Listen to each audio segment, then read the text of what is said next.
자, 안녕하십니까. 자, 이번 시간에는 전 시간에 이어서 이 돈을 빌렸을 때 이 돈을 어떤 형태로 갚아 나갈 것인가, 이 원리금 상환 방식이라 하는 겁니다.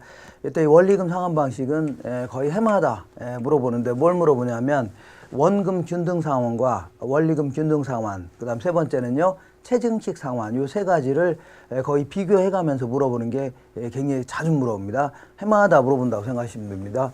예를 한번 들어보겠습니다. 예를 들어서 이렇게 원금이라는 것은 애초에 빌린 돈을 얘기합니다. 10,000원을 빌렸다. 10,000원. 자, 그리고 이 만기라는 것은 이 원금을 모조리 갚기로 약속한 기간을 얘기합니다. 뭐 조금 갚든 찔끔찔끔 갚든 한꺼번에 갚든 어쨌거나 갚기로 약속한 기간은 4년이다. 자, 그 다음에 이자율은 레이트 해줄게요. 보통 이제 10% 할 때는 연이자를 얘기합니다. 연간이자. 그래서 만약에 월로 하면은 요 12로 나누면 되겠죠. 이게 이제 어쨌거나 별 말이 없으면 연이자를 얘기합니다.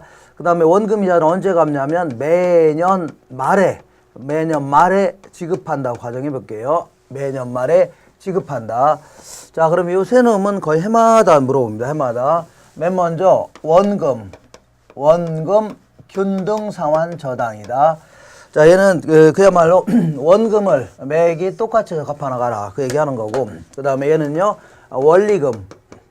원리금 균등 상환 저당이다. 자, 얘는 뭐 그야말로 원금이자 합계액을 매기 똑같이 해서 갚아 나가라, 그 얘기입니다. 이거로 원리금 균등 상환이다. 그 다음 마지막으로요 체증식 상환이다. 혹은 점증식, 이런 표현도 씁니다. 똑같은 표현입니다.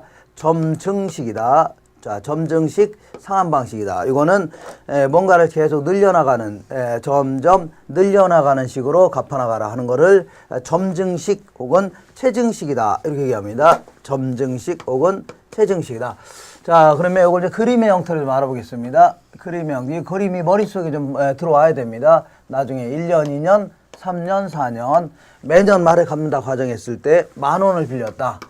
자, 10,000원을 빌렸을 때 매기 원금을 똑같이 해서 갚아 나가라는 얘기죠. 이건 매년 말에 지급하기로 했으니까 10,000원 나누기 4 해주면 되겠네요. 그러니까 매년 말에 얼마씩이라고요? 이렇게 요만큼 2,500원씩이라고 하면 되겠네요. 계산하면은 2,500원씩이다. 이 전부 얼마씩이라고요? 2,500원. 요것도요 2,500원. 이렇게. 자, 2,500원씩, 요것도요 2,500원, 2,500원, 이렇게 원금을 똑같이 해서 갚아 나가라, 그 얘기입니다. 자, 그러면 원금만 갚으면 은행은 뭐 먹고 삽니까? 은행은 이제 주업이 이자를 먹는 거 아닙니까? 싼 이자로 빌려서 비싼 이자로 빌려주는 게 아닙니까? 그러니까 이자는 항상 어디에 붙냐면 원금 중에 남아있는 금액이 있죠? 잔금이라고 합니다. 여기에 붙는 거죠. 예컨대 내가 1억을 빌렸는데 9천만 원 갚았다. 그러면 이자는요 1,000만 원에서 이자가 붙는 거지 1억에 대해서 붙는 건 아니겠죠. 그러니까 첫 해는 갚은 돈이 하나도 없으니까, 자, 10,000원에 대해서 1년치 이자 있죠. 요게 붙겠네요. 1,000원의 이자가 이렇게 붙는 겁니다. 1,000원. 이렇게 편의상 쪽을 약간 크게 그려보겠습니다. 자, 두 번째는 10,000원 중에 얘 갚았죠. 얘 갚았으니까 얼마 남았어요? 7,500원 남아 있었죠. 그 7,500원에 대한 이자 750원, 이렇게 이자가 붙는 겁니다. 자, 3년째 되는 애는요 10,000원에서 얘도 갚았죠. 그러니까 자, 5,000원 남았으니까 500원, 그 다음에 250원, 이렇게 해서 모조리 갚아나가는 그러한 방식을 원금 균등 상환 방식이다. 얘는 매기 원금을 똑같이 해서 갚아나가라, 그 얘기입니다. 원금을 똑같이 해서 갚아나가는 그러한 식을 원금 균등이다. 자, 거기에 비해서 원리금 균등 방식은 이렇게 한번 보겠습니다. 1년, 2년, 3년, 4년이라면 얘는 우리 투자론에서 공부한 것처럼 일정이가 빌렸을 때, 예컨대 10,000원을 빌렸을 때 매기 갚을 원리금 균등 상환액을 계산할 때는 저당 상수라는 걸 곱해주면 됩니다. 이때 계산하라는 문제가 있을 때는 저당 상수가 주어집니다. 그리고 곱하면 됩니다. 그래서 계산하면 3,155원이 나올 겁니다. 3,155원. 그러니까 이 3,155원에는 매기 원금하고 뭐가 포함되어 있다고요? 이자가 포함되어 있다는 얘기죠. 그러니까 10,000원을 빌렸다. 그러면 매기 갚을 돈이 원금하고 이자 합쳐서 3,155원씩이다. 그러니까 얘는 얼마라고요? 3,500원이죠. 그러니까 얘보다는 작게 출발하는 겁니다. 얘보다는 작게 출발한다. 그러니까 이렇게 얘보다는 좀 작으니까 이 정도로 이렇게 그림을 되겠네요. 이렇게 그려보겠습니다. 요 정도로 이게 전부 얼마씩이라고요? 3,155원씩입니다. 3,155원. 얘도요. 3,155원. 이렇게 전부 다 얼마씩이라고요? 3,150원. 자, 그럼 이걸 굳이 원금 부분과 이자 부분으로 나눠보겠습니다. 자, 첫 해는 갚은 돈이 하나도 없었죠. 그러다 보니까 10,000원에 대한 이자, 10% 이자가 이렇게 붙는 겁니다. 그리고 항상 이 그 3,150원 중에 이자 빼면 나머지는 다 뭐라고요? 원금 상환액이 되는 겁니다. 원금 상환액. 그러니까 3,150원에서 1,000원 빼니까 2,155원. 요게 바로 원금 상환액이 되는 겁니다. 그럼 두 번째는요. 10,000원에서 얘 갚았죠? 그러니까 7,845원이 남아 있었네요. 7,845원에 대한 이자 785원 이자가 붙는 겁니다. 그러면 3,150원에서 785원 빼니까 2,370원. 요게 바로 원금 상환액이 되는 겁니다. 그 다음에 3년째 내년에는요. 10,000원에서 얘도 갚고 얘도 갚았죠. 그러니까 이자는 점점 줄어드는 겁니다. 이자는 점점 줄어들고 원금 상환액은 점점 늘어나는 이러한 형태입니다. 이러한 형태로 갚아나가는 그러한 방식을 뭐라 한다고요? 원리금 균등 상환 방식이다. 이렇게 해줍니다. 원리금 균등. 자, 이번에는 자, 이 체증식을 보겠습니다. 체증식은 이렇게 한번 해보자. 어떻게 하냐면 1년, 2년, 3년, 4년인데 자, 10,000원을 빌렸다. 그러면 금융기관하고 약속하기를 이렇게 하는 겁니다. 아예 처음에는 처음에는 조금만 갚아라. 원금 중에 300원만 갚아라. 원금 중에. 그 다음에는 1,000원을 갚아라. 이런 식으로 약속하면 되는 거죠. 이렇게 점점. 두 번째는 1,000원을 갚아라. 세 번째는요. 3,700원을 갚아라. 이런 식으로 3,700원을 갚아라. 그 다음에 마지막으로요. 남아있는 5,000원, 원금 중에 5,000원 다 갚아라. 이렇게 할 수 있는 거죠. 네, 그러면 이자를 붙여보겠습니다. 10,000원 중에 하나도 안 갚았으니까 1,000원의 이자가 붙는 겁니다. 첫 해는 1,000원의 이자가 붙는다. 자, 두 번째는요. 10,000원에서 300원 갚았죠. 네, 그러니까 9,700원 남았으니까 970원 이자가 이렇게 붙겠네요. 970원. 3년째 낸 해는요. 10,000원에서 얘도 갚고 얘도 갚았죠. 그러니까 이자는 점점 줄어들겠네요. 이자는 조금씩 이렇게 점점 줄어들게 되는 겁니다. 이렇게 해서 다 갚아나가는 그러한 방식을 뭐라 하냐면 체증식 혹은 점증식 상환이다. 이렇게 얘기합니다. 자, 여기서 여기서 주의할 것은 반드시 기억할 것은 이제 원금이 됐든 원리금 지불액이 됐든 초기에 가장 많이 지불하는 게 원금 균등, 그 다음에요 원리금 균등, 그 다음에요 체증식입니다. 다시 해볼게요. 원금 상환액이 됐든 원리금 지불액 합계액이 됐든 초기에 가장 큰 게 뭐라고요? 원금 균등. 제일 작은 게 뭐라고요? 체증식. 그래서 문제에서 가끔 나오는 게 초기에 원금을 상환한 후에 남아있는 금액이 가장 작은 게 어떤 거냐. 그러면 처음에 가장 많이 갚은 걸 물어보는 거죠. 처음에 가장 갚은 게 뭐라고요? 원금 균등 아닙니까? 요걸 답하시면 되는 겁니다. 그리고 이 체증식 같은 경우는 아무래도 젊은 소득층, 젊은 부부라든가 이런 부부들한테 적합할 수가 있겠네요. 왜냐하면 지금 이제 말단 대리일 때는 다 돈 많이 못 벌죠. 그러니까 대리 할 때는 조금만 갚고 그냥 과장 달고 부장 달고 그 이상 달 때는 더 많이 갚아나가라. 이거는 말이 이제 4년이라고 했지 한 30년 정도로 갚아나간다면 이런 식으로 처음에는 조금만 갚고 시간이 갈수록 많이 갚아라. 이렇게 할 수도 있는 겁니다. 그 다음에 요거는 그 체증식 같은 경우는 이게 부의 상환의 형태로도 갚아나갈 수도 있습니다. 부의 상환이다. 자, 부의 상환이 뭐냐면 마이너스 상환이다. 이게 뭐냐면 아예 이렇게 할 수도 있습니다. 너 처음에 첫 해에는 어떻게 갚냐면 원금이자 합쳐서 700원만 갚아라. 이렇게 700원만 갚아라. 이렇게 할 수도 있겠네요. 원금이자 합쳐서. 그러면 첫 해 이자가 1,000원인데 자, 이자에도 못 미치는 거죠. 10,000원에 1,000원, 10%면 1,000원 아닙니까? 이자도 못 미치는 거 아닙니까? 그러면 금융기관은 요 이자도 못 받은 거 이거 손해볼래나요? 그건 아니라는 얘기죠. 그러니까 원래 상환이라는 것은 10,000원을 빌렸으면 점점 까져나가는 게 상환하는 거 아닙니까? 근데 얘는 요 이자 못 갚은 거 있죠? 요게 이제 원금에 이제 올라 붙는 겁니다. 이렇게. 그래서 이 상환한 게 아니라 역으로 상환했다는 얘기죠. 그럼 거꾸로 원금이 불어났다 그런 얘기입니다. 이걸요. 부의 상환이다. 이렇게 약속할 수도 있다 그런 얘기입니다. 자, 그리고 이 체증식 같은 경우에는 아무래도 처음에는 원금은 조금만 갚고 시간이 갈수록 많이 갚아라 그 얘기죠. 그러다 보니까 이분이 반드시 뭐 대리를 뭐 과장을 다루라는 법은 없잖아요. 그 다음에 부장 다루라는 것도 뭐 법이 없죠. 그러다 보니까 한 20년 정도 지났는데 불구하고 회사도 막 잘리고 이럴 수 있는 거 아닙니까? 그리고 자 그러다 보니까 뭐 그때까지 해도 남은 돈이 굉장히 많을 거 아니에요? 그러면 금융기관 입장에서는 남은 돈이 얼마 안 있을 경우는 그거를 뭐 회수를 못하는 경우는 많지는 않습니다. 무지장 많이 남아있으니까 못 갚는 거 아닙니까? 그러다 보니까 나중에 이 회수를 못할 가능성이 굉장히 큽니다. 나중에 뭐 실직하거나 이렇게 되면은 제대로 못 갚을 가능성이 굉장히 큰 거 아닙니까? 그러다 보니까 얘는 위험이 상당히 클 수밖에 없습니다. 위험이 상당히 셋 중에서 가장 크다. 그래서 셋 중에서 이자율이 가장 높은 게 최증식입니다. 근데 거기에 비해서 원금 균등 같은 경우는 초기부터 원금을 착착 회수해 나가죠. 그러다 보니까 뭐 15년, 20년 정도 됐을 때는 남아있는 금액이 얼마 안 될 겁니다. 그러면 남아있는 금액이 얼마 안 될 경우는 뭐 차입자 입장에서는 뭐 얼마 안 되는 거 뭐 덜어서 갚겠다 하면서 얼른 갚는 게 일반적일 겁니다. 그리고 설사 못 갚는다 하더라도 금융기관 입장에서는 아주 크게 손해는 안 본다는 얘기죠. 그러다 보니까 셋 중에서 위험이 가장 작은 게 요거다. 그러다 보니까 이자율도 셋 중에서 가장 작은 게 원금 균등입니다. 항상 이자율은 위험에 따라서 비례해서 나타나는 거죠. 그 다음에 이 원리금 균등은 뭐든지 중간이다. 위험도 중간이고 이자율도 중간이다. 이렇게 좀 정리하시면 됩니다. 이렇게.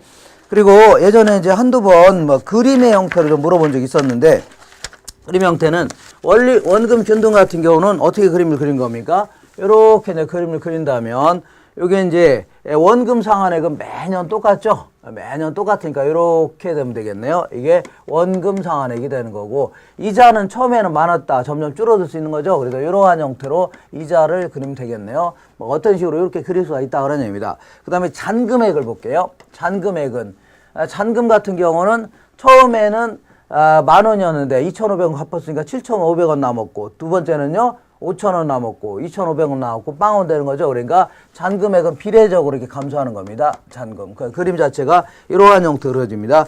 그 다음에 원리금 균등 같은 경우는 이런 식으로 어떻게 그린 거냐면, 요 그림 잘 조심하셔야 됩니다. 자, 여기는 원금 상환액은 점점 증가하죠. 점점 증가한다. 여기가 원금 상환액, 요 그림이 원금 상환액입니다. 그리고 이자는 처음에는 많았다 점점 줄어들죠. 이자는 이렇게 점점 줄어드는 그러한 형태가 바로 원리금 균등 상환입니다. 그리고 잔금 같은 경우에는 이러한 형태로 이렇게 그려지는 게 대출 잔금입니다. 자, 이렇게 계산상 이렇게 그려질 수밖에 없는 겁니다. 이렇게. 그리고 요거는 최증식은 그래프 형태로 그리면 나올 수는 없는 겁니다. 이렇게. 자, 그 다음에 거기 한 10년 동안 한 두 번 정도 이렇게 이제 잔금 비율 뭐 이런 걸 좀 물어본 적이 있었는데, 그건 또 뭐냐면 거기 보십니까? 자, 이 10,000원을 내가 빌렸는데 원금 중에 3,000원을 갚았다. 그러면 10,000원 중에 3,000원을 갚았으니까 30% 0.3 이거를 뭐라고요?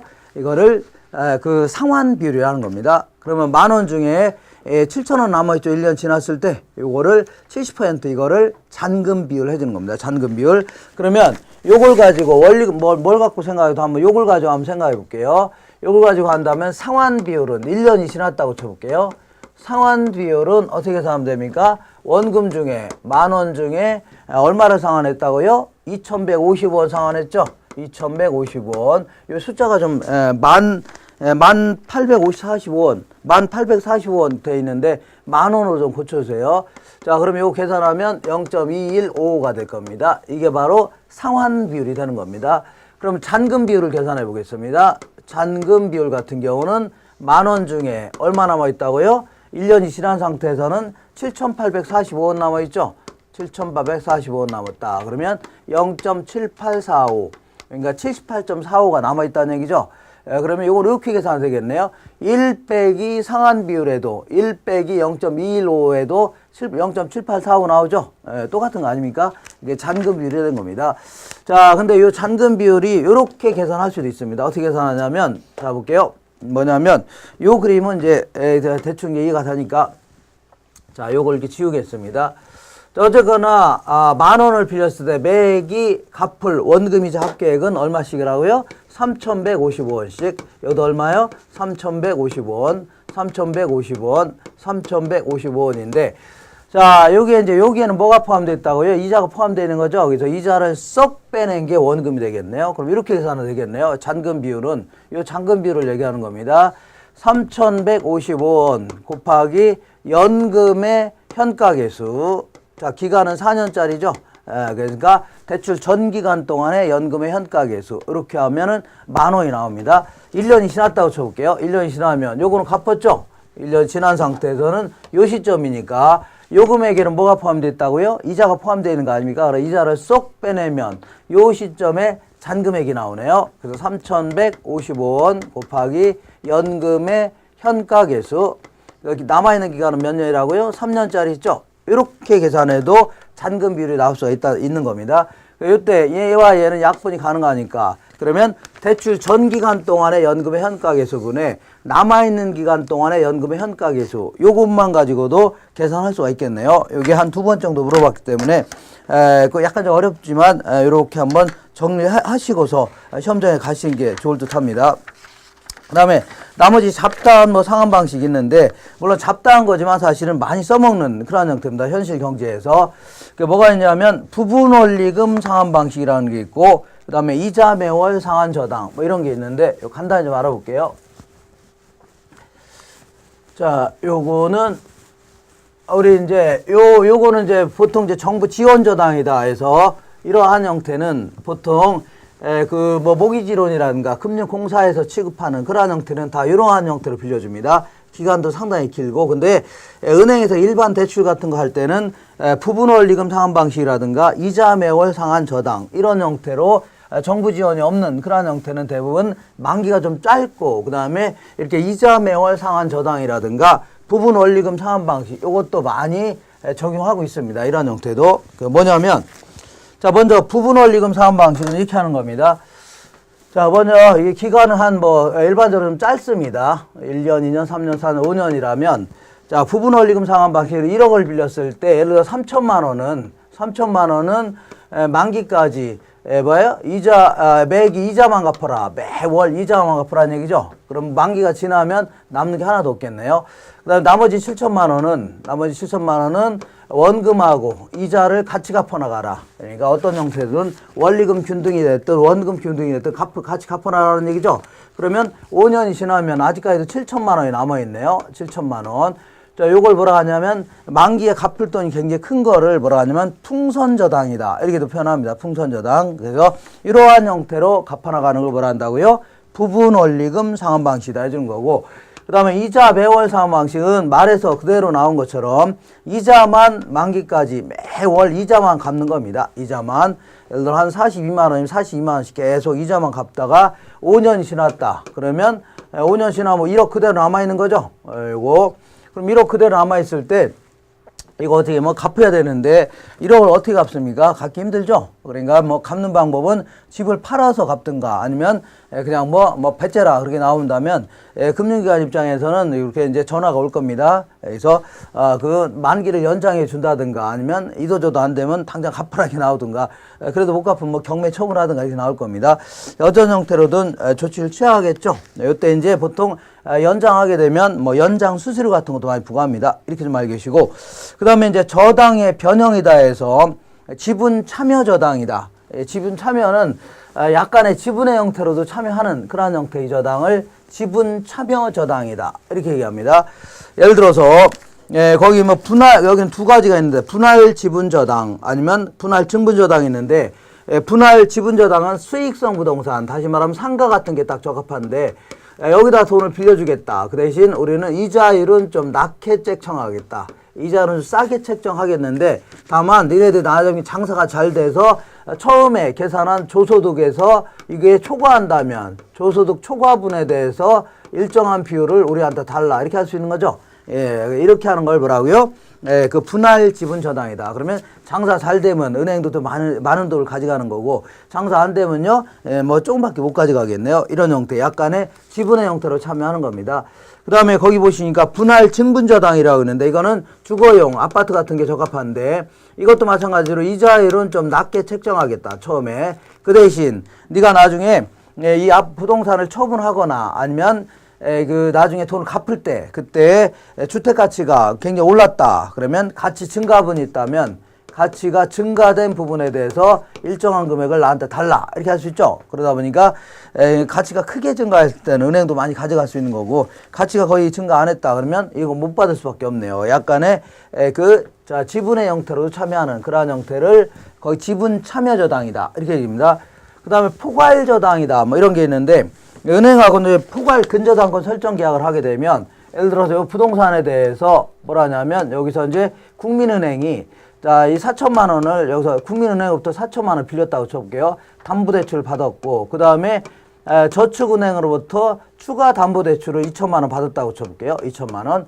그리고 여기서 이제 국민카드 빚이 카드론으로 빚이 한 2천만 원 있다고 쳐볼게요. 2천만 원.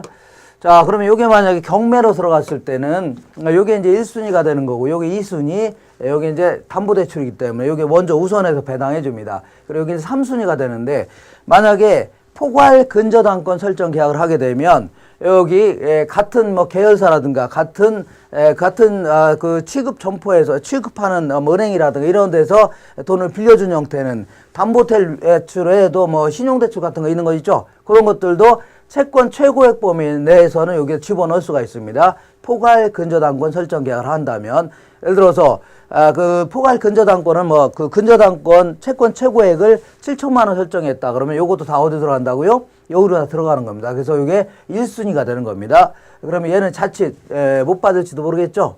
이런 형태를 포괄 저당이다. 그러니까 이 주저당과 이걸 종저당이라는데, 이걸 하나에 묶어서 1순위 새로운 하나의 주저당 형태로 만드는 겁니다.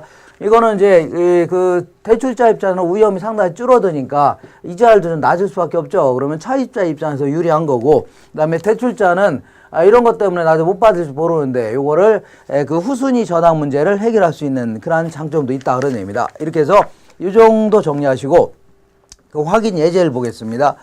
확인 예제 1번 보시니까 거기 찾으셨나요? 주택 저당 대출에 대한 설명한 것이다. 틀린 것은 1번. 고정금리 대출은 대출 계약 당시 약정한 금리로 초기부터 만기까지 원리금을 상환하는 방식이다. 1번 맞는 겁니다. 2번 보시면 변동금리 대출은 사전에 약정한 방법으로 일정한 기간마다 대출금리를 조정하겠다는 얘기죠. 인플레 발생하는 거에 따라서 계속 조정해 나가겠다는 거를 변동금리 대출이다. 자, 3번에 보니까 대출기간은 이자율 변동에 따른 손실 위험을 회피하기 위하여 고정금리 대출 상품을 판매한다. 이게 틀렸네요. 이자율 변동에 따른 손실 위험을 회피하려면 얘들은 어떻게 하는 게 좋아요? 변동금리로 빌려주는 게 좋겠죠. 그러면 그 금리가 올라갈 때 같이 올리고 내려가면요 같이 내리고 이렇게 하니까 얘들은 위험을 줄일 수가 있는 거죠. 그러니까 변동금리 대출 상품을 판매한다. 이렇게 해줘야 됩니다. 그 다음에 전 시간에 고정금리에 대해서는 요거 반드시 기억하고 있습니다. 고정금리를 7%로 빌려줬는데 나중에 시장 평균금리가 5% 하락했다. 자, 그러면 차입자 입장에서는 이렇게 7% 빌리긴 했는데, 자, 시장 금리가 많이 내려갔죠. 다른 은행에서 빌려서 갚으려고 하겠네요. 이거를 조기 상환 위험이라는 겁니다. 그러니까 시장 이자율이 약정 이자율보다 낮아지게 되면 고정금리 대출 차입자에게는 조기 상환에 따른 유인이 생긴다. 맞는 겁니다. 반대로 시장 금리가 그 9%로 상승했다. 이럴 경우는 금융기관은 7%로 빌려주긴 했는데 요거를 다른 사람한테 빌려주면 얼마라고요? 9%의 높은 금리로 빌릴 수 있는 거 아닙니까? 그러다 보니까 손해가 막심하네요. 그러니까 고정금리 위주로 빌려준 은행은 손해가 막심하죠. 이게 일종의 이자율 위험의 형태가 되는 겁니다. 이자율 위험. 그래서 굳이 얘랑 이제 구분하기 위해서 조기 상환 위험과 구분하기 위해서 이 부분을 이자율 위험이다. 그러니까 예상되는 인플레이를 적정히 설정을 잘했어야 되는데 제대로 설정을 못하는 바람에 손해를 날 수 있는 거죠. 이게 바로 대출 간의 수익성이 악화될 수밖에 없다. 그런 얘기입니다. 자, 이렇게 해서 3번을 정답으로 했으면 되고 2번 보겠습니다. 주택 저당 대출 방식 중에 고정금리 대출 방식인 원금 균등 분할 상환과 원리금 균등 상환에 관한 설명으로 틀린 것은 항상 요거를 좀 명확히 기억하고 계셔야 됩니다. 자, 이 원금액이 됐든 초기에 원금액이 됐든 원리금 합계액이 됐든 가장 많이 지불하는 게 원금 균등입니다. 두 번째는요, 원리금 균등 상환. 세 번째는요, 체증식 상환. 자, 원금액이 됐든 원리금 합계액이 됐든 어쨌거나 초기에 가장 많이 지불하는 건 누구라고요? 원금 균등. 가장 적게 지불하는 게요, 체증식이 되는 겁니다. 이걸 반드시 기억하세요. 그래서 1번부터 틀린 것은 1번 대출기간 초기에 원금 균등 상환 방식의 원리금이 원금 균등 상환 방식의 원리금이 원리금 균등 상환 방식의 원리금보다는 많죠. 초기에 원금 균등 상환의 원리금이 원리금 균등의 원리금보다 많죠. 원리금을 따진다면 자, 원금액이 됐든 원리금이 됐든 초기에 가장 큰 게 뭐라고요? 원금 균등. 가장 적은 게 체증식. 2번 보시면 대출자 입장에서 차입자에게 원리금 균등 분할 상환 방식보다 원금 균등 상환 방식으로 대출하는 것이 원금 회수 측면에서 안전하다. 얘가 나중에 돈 안 갚는다 하더라도 위험이 가장 작을 수밖에 없다겠죠. 그러니까 원금 균등이 가장 안전하다. 이렇게 할 수 있는 겁니다. 세 번째 보시면 원리금 균등은 원금 균등에 비하여 원금 균등에 비하여 초기에 소득이 낮은 차입자에게 유리하다. 그러니까 얘보다는 소득이 낮은 자에게 유리하고 얘가 더 소득이 낮은 자에게 유리한 겁니다. 그러니까 대출 초기에 적게 갚으니까 밑으로 내려갈수록 소득이 작은 자들에게 유리하다. 그런 의미입니다. 4번에 보면 원리금 균등은 원금 균등에 비하여 초기에 원리금에서 이자가 차지하는 비중이 얘는 크다. 맞네요. 왜냐하면 아까 그림을 이걸 이렇게 했었는데 얘는 얼마라고요? 2,500원이고 이자는 얼마라고요? 1,000원이다. 이게 이제 원금 균등 아닙니까? 아까 그림을 그렸을 때. 그러면 원리금 균등은 초기에 요렇게 요만큼은 이자고 나머지 2,150원은 원금 상환하게 된다고 했죠. 그러면 자 거기 보시면 그러니까 원리금 균등 방식은 원금 균등 방식에 비하여 초기에 원리금에서 이자가 차지하는 비중이 크다. 그러니까 이 전체 중에 얘는 이자가 차지하는 비중이 크죠. 얘는 전체 중에 이자가 차지하는 비중이 작잖아요. 그러니까 많은 겁니다. 그 다음에 중도 상환 시 차입자가 상환해야 될 저당 잔금은 원금 균등이 원리금 균등보다 작다가 아니라 많다 해줘야 돼요. 왜냐하면 중도에 상환했을 때 자, 원리금 균등은 초기에 갚은 돈이 많지는 않죠. 많지 않고 얘는 갚은 돈이 많죠. 그러니까 원리금 균등이 원금 균등보다는 초기에 상환하게 되면 남아있는 금액이 많다. 이렇게 해줘야 돼요. 저당 잔금은 많다. 얘는 초기에 많이 갚고 얘는 덜 갚았으니까 초기에 저당 잔금은 얘가 많습니다. 초기에 갚고 나서 남아있는 금액 이렇게 좀 정리하시면 됩니다. 그림을 통해서 잘 정리하시면 돼요. 자, 지금부터 저당의 유동화 제도에 대해서 전반적인 내용을 좀 살펴보겠습니다. 자, 이 금융론에서 그래도 제일 까탈스러운 내용이 저당의 유동화 제도입니다. 유동화 제도. 그래서 요거 일단 기본적인 개념을 쭉 한번 좀 살펴보겠습니다. 자, 유동화라는 표현 자체는 한번 누구한테 빌려주고 나면 장기간에 걸쳐서 받을 채권이라든가 이런 거 있죠. 이걸 누구한테 돈 받고 팔으면 바로 현금화 시킬 수 있죠. 이를 유동성이 강한 현금으로 바꿔치기 하자 하는 거를 유동화 제도다 해주는 겁니다. 유동성이 낮은 장기 채권이라든가 부동산 이런 것들을 현금화 시키는 걸 뭐라 한다고요? 유동화 시킨다. 유동성이 강한 현금으로 바꿔치기 하자 하는 얘기입니다. 자, 여기 이런 얘기 좀 알아보겠습니다. 이거 뭐가 있냐면 금융기관이 있다. 금융기관이 주택 소비자들한테 이렇게 돈을 빌려주게 되면 자금을 빌려주게 되면 이제 두 가지 권리가 생길 수가 있는 겁니다. 우리 민법에서 공부하는 것처럼 일단 돈 빌려줬으니까 원금이자를 받을 권리가 있는 거죠. 원리금 수취권이라는 게 있고, 요거는 채권입니다. 그 사람한테만 청구할 수 있는 권리이고, 그 다음에 만약 얘가 돈 안 갚는다 그러면 물건을 담보로 잡고 있는 거 아닙니까? 그래서 물건에 대한 권리인 저당권이라는 게 있습니다. 돈 안 갚으면. 그래서 너 돈 안 갚게 되면 요 물건을 처분해서 남들보다는 우선해서 회수할 수 있는 권리를 저당권이라는 겁니다. 이 두 가지 권리가 있는데, 어쨌거나 이 어떤 지역에, 신도시 지역에 어떤 국민은행이 100억을 예금받아갖고 100억을 예금받아서 아파트 구입한 사람한테 100명한테 딱 빌려주고 났더니 더 이상 할 일이 없는 겁니다. 신한은행이라든가 국민은행. 왜 그러냐면 한번 빌려주고 나면 10년이고 30년에 걸쳐서 받을 돈 아닙니까? 그리고 우리가 예금할 때 무슨 뭐 1억씩 예금하는 사람 있나요? 그냥 찔끔찔끔 예금할 거 아닙니까? 그러니까 돈이 똑 떨어질 수밖에 없다. 이런 거를 유동성 위험이라는 겁니다. 그렇다고 서구 어느 날 한국은행에서 돈 빌릴 수도 없는 거고, 한국은행이 갖고 있는 것은 세금 아닙니까? 그래서 여기서 빌리는 것도 한계가 있다 그런 얘기입니다. 그리고 다른 은행에서 빌려서 또 빌릴 수도 있는데, 이 은행이 돈이 없으면 다른 은행도 그 지역엔 돈이 없을 수밖에 없는 겁니다. 그러니까 자, 여기서 참 난감하네요. 그래서 한번 이런 식으로 해보자. 여기가 뭐가 있냐면, 여기가 이제 뭐 기관 투자자가 있다. 보통 이제 기관 투자자를 얘기합니다. 뭐 일반 투자자도 이걸 살 수 있지만 거래 단위가 크기 때문에 보통 기관 투자자들이 주로 이제 참여합니다. 자, 기관 투자자는 보통 이제 투자를 전문으로 하는 기관이라고 생각하시면 됩니다. 뭐 대표적인 게 이제 생명보험사라든가 이게 대표적인데, 얘네들은 우리 같은 사람들한테 이제 보험료 이렇게 받을 거 아닙니까? 그래갖고서 무슨 사고가 터져야 뭐 이렇게 불나거나 누가 이제 돌아가시거나 이래야지 이제 그때 돈이 나가는데, 그때까지 이제 돈을 이제 분리해야 될 거 아닙니까? 그냥 묶어놓을 수는 없는 거죠. 이때 이제 주식이나 채권에 이제 많이 투자하는 겁니다. 그 다음에 우리 주변에 있는 투자 신탁사들, 투신사라고 합니다. 얘네들도 우리 같은 사람한테 돈을 끌어들여서 이걸 펀드라고 합니다. 이렇게 조성한 자금을 가지고 주식이나 채권에 이제 주로 투자해갖고 거기서 생긴 이득을 투자자한테 돌려주겠다 그런 얘기죠. 이러한 투신사가 있고, 그 다음에 뭐 연금, 우리가 연금 내는 거 있죠. 요거를 끌어모은 것을 연기금이라는 표현 씁니다. 요걸 가지고 주식이나 채권 이런 데 투자합니다. 자, 뭐 이런 거 말고 뭐 리츠 회사다. 이러한 회사들 이따 갈 건데, 부동산 투자회사 이것도 대표적인 기관 투자자고, 일반 은행도 이런 역할도 하고 있습니다. 그리고 또한 그 블랙스톤이라든가 뭐 론스타라든가 뭐 기타 여러 가지 사모펀드라고 합니다.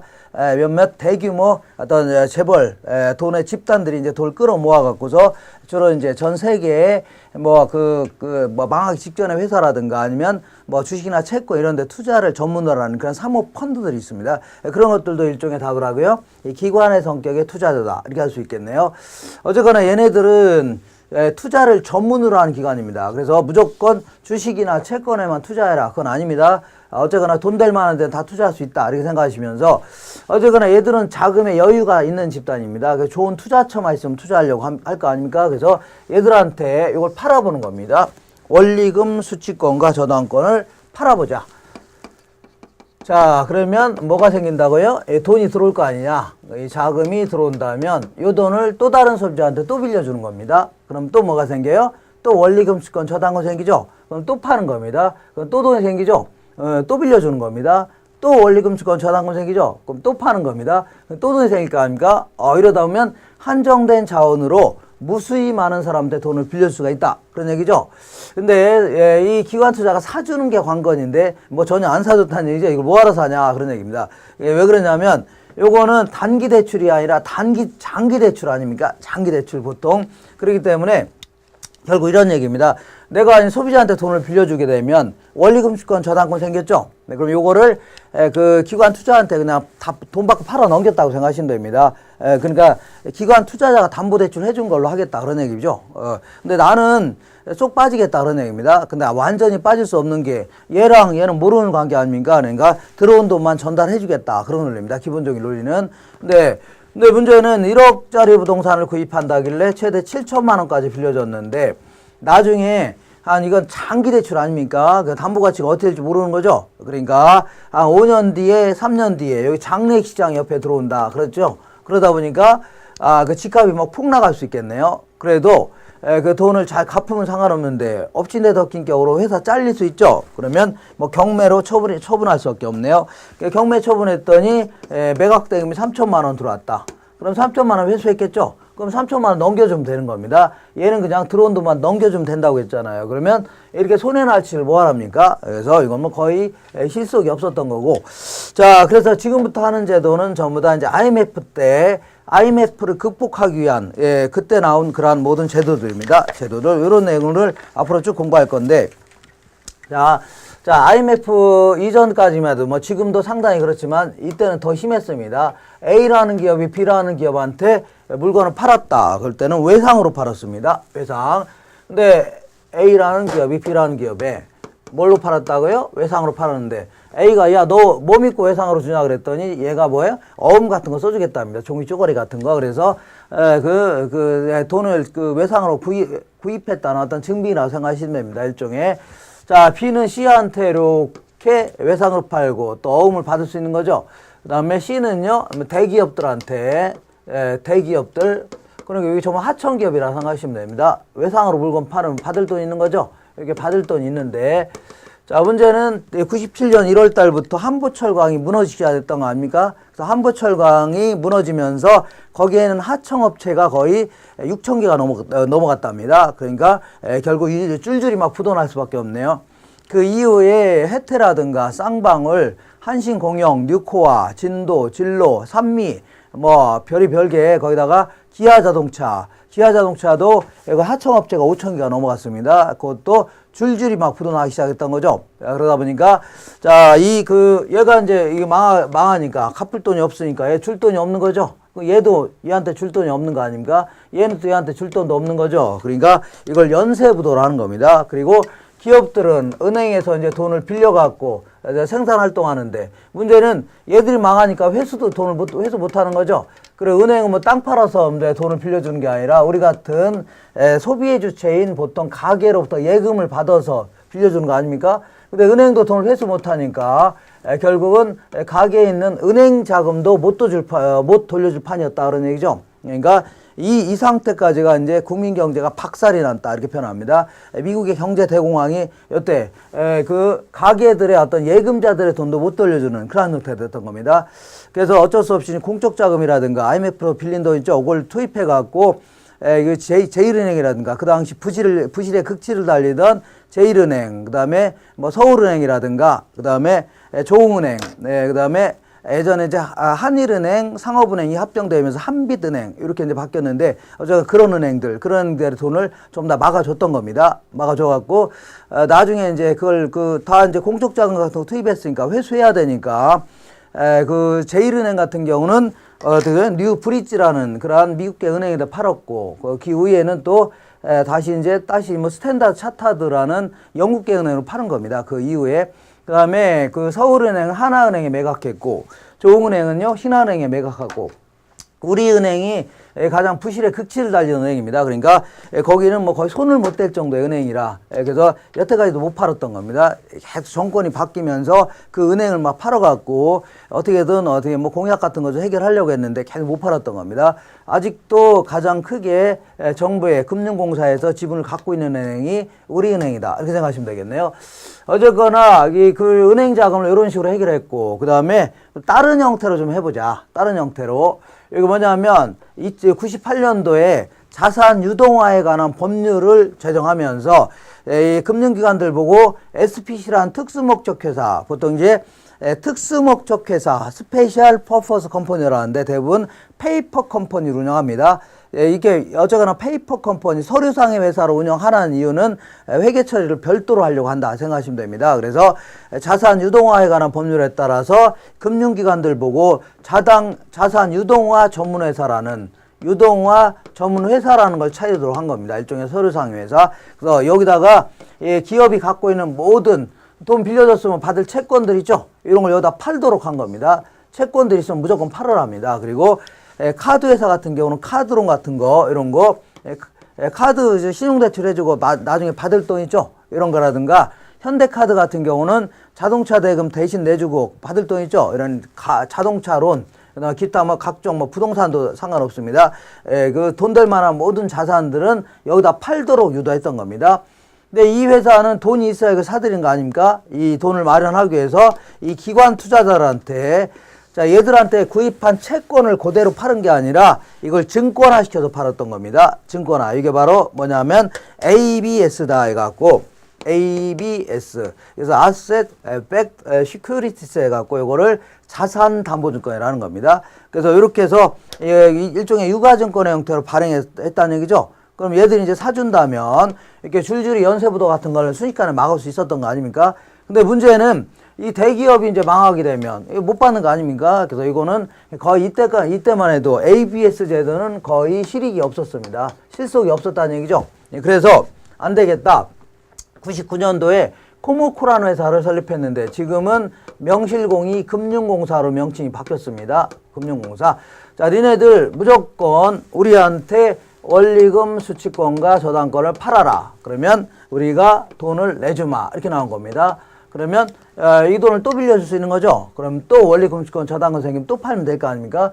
그러면 금융공사도 돈이 있어야 이거 사들인 거 아닙니까? 허구였나 아무리 정부 투자기관이라도 세금과 딸 수는 없는 거 아닙니까? 그래서 요 돈을 마련하려고 얘네들한테 MBS라는 유동화 증권을 발행했던 겁니다. 이거를 모기지 백 시큐리티스 해갖고 저당 담보증권이다 이렇게 얘기합니다. 그러면 얘와 얘는 어떤 차이점이냐면 얘는 그 모든 자산 있죠. 기업이 받을 모든 자산들을 근거로 해서 뭐 대출 채권이든 아니면 다른 일단 카드론이든 어떤 미래부들 모든 자산들을 대상으로 해갖고 발행한 채권이라면 요거 같은 경우는요 대출 채권이죠. 은행이 갖고 있는 대출 채권을 근거로 해서 금융공사가 사들인 미래받을 채권액 있죠. 요걸 근거로 해서 발행한 유동화 증권이라고 생각하시면 됩니다. 그리고 두 번째 차이점은 우리는 지급 보증해주겠다. 지급 보증해주겠다. 그러니까 니네 혹시 돈을 못 받으면 우리가 대신 갚아주겠다 그런 얘기입니다. 제가 결국 이 흐름 자체가 뭐냐면 얘가 이제 MBS를 여기다 팔았다는 얘기는 결과적으로 얘가 최종적으로 원리금권과 저당권을 받을 권리가 있다고 생각하시면 됩니다. 그러면 얘가 돈을 원금이자 갚으면 여기다 갚으면 되고 얘는 여기다 넘겨주면 되고 얘는 여기다 넘겨주면 되는 그런 형태입니다.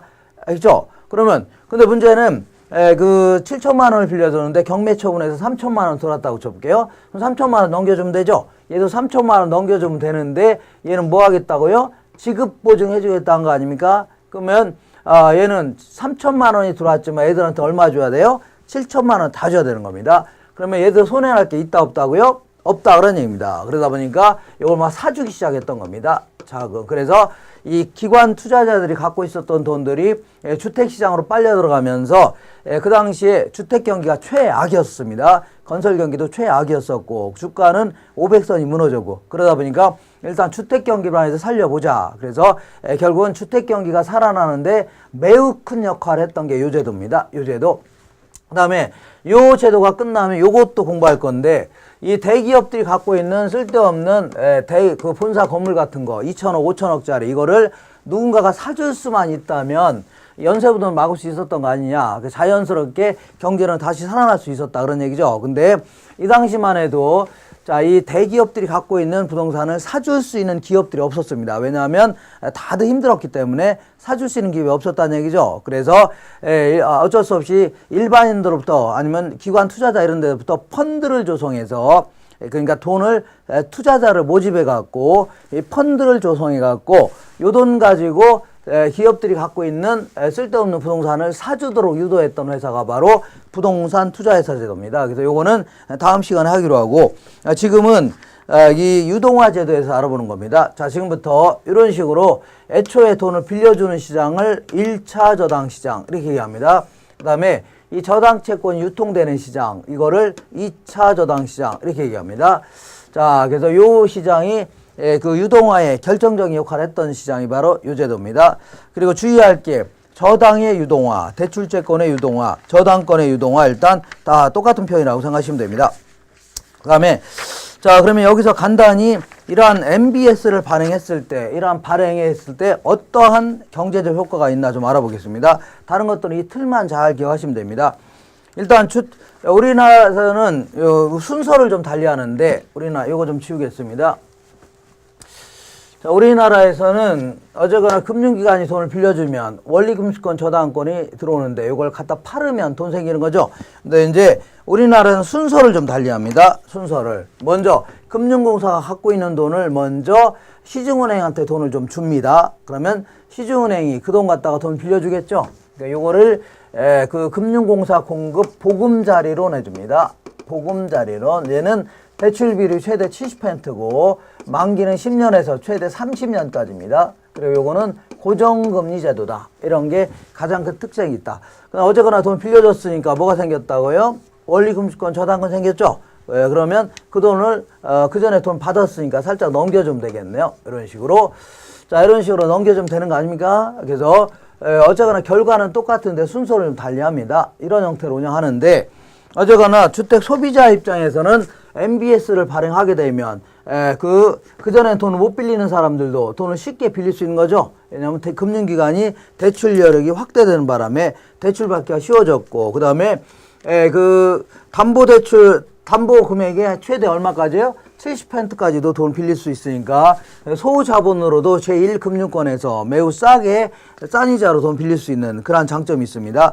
그 다음에 금융기관 입장에서는 그때 이러한 제도가 없다면 돈이 항상 똑 떨어지는 유동성 위험에 직면할 수밖에 없는데, 이러한 제도가 있는 바람에 그 유동성 문제를 완벽히 해결할 수 있다는 얘기죠. 그 다음에 BIS라는 게 뭐냐면 Bank for International Settlement 해갖고, 이게 이제 1차 대전이 끝나면서 독일로부터 전쟁 배상금을 받아갖고 관리하던 은행인데 지금은 국제적인 은행으로 성장했습니다. 얘네들은 자기 자본 비율을 이런 식으로 정합니다. 자기 자본을 뭘로 나눈 거라면 위험 가중 자산으로 나눈 겁니다. 위험 가중 자산이라는 게 뭐냐면 기업이 혹시 못 받을지 모르는 자산 있죠. 예컨대 돈을 외상으로 물건 팔았으면 그 받을 돈 혹시 못 받을지 모르는 거 아닙니까? 돈도 빌려주면 혹시 못 받을지 모르는 거죠. 이런 거를 위험 가중자산이라고 하는데, 금융기관이 돈을 빌려주면 위험 가중자산이 생기는 거죠. 바로 넘기는 거 아닙니까? 그러니까 위험 가중자산이 계속 줄어들 수밖에 없는 겁니다. 그러면 BIS 자기자본이 계속 올라가는 거죠. 그래서 예전에 저축은행 퇴출시킬 때 이게 5%가 안 되는 것들을 다 퇴출시켰는데 이렇게 자꾸 올라가니까 이렇게 BIS 자기자본 비율을 제고시킬 수 있다. 그런 얘기입니다. 그 다음에 투자자 입장에서는 이렇게 적은 위험을 부담하면서 지급보증해준다니까 적은 위험을 부담하면서 상당히 높은 수익률을 보장받을 수가 있는 겁니다. 그리고 이 생명보험사 같은 경우는 한 20년, 30년 동안 결국은 얘가 여기로 돈을 갚는 겁니다. 원금이자. 그럼 얘는 넘겨주고, 얘는 넘겨주고. 이러한 형태가 이제 기본적인 내용입니다. 순서는 좀 달리할지 모르겠지만. 그러면 얘가 이제 여기 주면은 갚으면 여기다 넘겨줄 때 얘들도 뭐 먹고 살아야 될 거 아닙니까? 수수료 빼고 넘겨주는 거고, 얘네들도 MBS 수수료 발행 수수료 명목으로 빼고서 이제 넘겨준다 생각하시면 됩니다. 자, 그러다 보니까 얘네 입장에서는 고정금리, 안정적인 고정금리로 확보할 수 있다는 얘기죠. 상당히 좋은 거고, 그 다음에 이러한 제도가 있으니까 예전에는 뭐 주로 이제 주식이라든가 단기 채권에만 의존하다가 괜찮은 채권이 생긴 거 아닙니까? 좋은 포트폴리오를 구성할 수도 있다 그런 얘기입니다. 그 다음에 서민들은 돈 빌리기가 아주 수월했으니까 주택 보급률이 확대될 수밖에 없었고, 그 다음에 자가주택 보급률이 늘어나는 거죠. 그 다음에 주택이라는 게 너도 나도 쉽게 이제 주택을 구입할 수 있는 거 아닙니까? 그러다 보니까 투자해서 이용으로 사고 전환을 유도할 수 있는 그런 장점이 있다는 얘기입니다.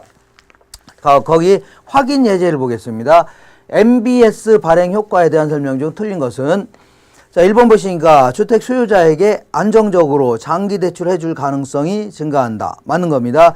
2번 보시면 금융기관은 보유하고 있는 주택담보대출, 돈 빌려주면 받을 주택담보대출 채권 있죠? 요거를 팔게 되면 바로 돈 생기는 거 아닙니까? 이걸 유동화 시킨다 해줍니다. 이렇게 해서 자금을 조달할 수 있다. 맞는 거고, 채권 투자자는 안정적인 장기 투자를 할 수 있는 기회를 가진다. 얘네들은 20년, 30년 동안 고정금리로 이렇게 돈을 계속 받을 수 있는 그러한 기회도 생길 수 있다. 그런 얘기입니다. 4번에 정부는 주택 저당 채권을 발행하여 단기적으로 주택 가격을 하락시킬 수 있다. 이게 틀렸네요. 왜냐하면 소비자들은 이제 돈 빌리기가 아주 수월해졌죠. 그러다 보니까 그 단기적으로 주택 수요가 증가할 수 있겠네요. 돈 빌려서 그 주택을 구입하려는 사람이 많아지겠죠. 그러다 보니까 주택 수요가 단기적으로 증가한다면 가격은 올라갈 수가 있는 겁니다. 그래서 단기적으로 가격을 상승시킬 수 있다. 알아줘야 돼. 상승시킬 수 있다. 5번에 주택금융자금의 수급 불균형을 해결할 수 있다. 예전에는 은행이 갖고 있는 돈은 한정되어 있는데 돈을 빌리고자 하는 사람이 무진장 많았다는 얘기죠. 이게 수급 불균형이 있었는데 자금에 지금은 빌리는 자도 무지 많고 돈도 충분히 여유가 있고 그래서 수급 불균형을 해소할 수 있다. 이렇게 해서 이 정도 잘 정리하시면 됩니다. 이상입니다.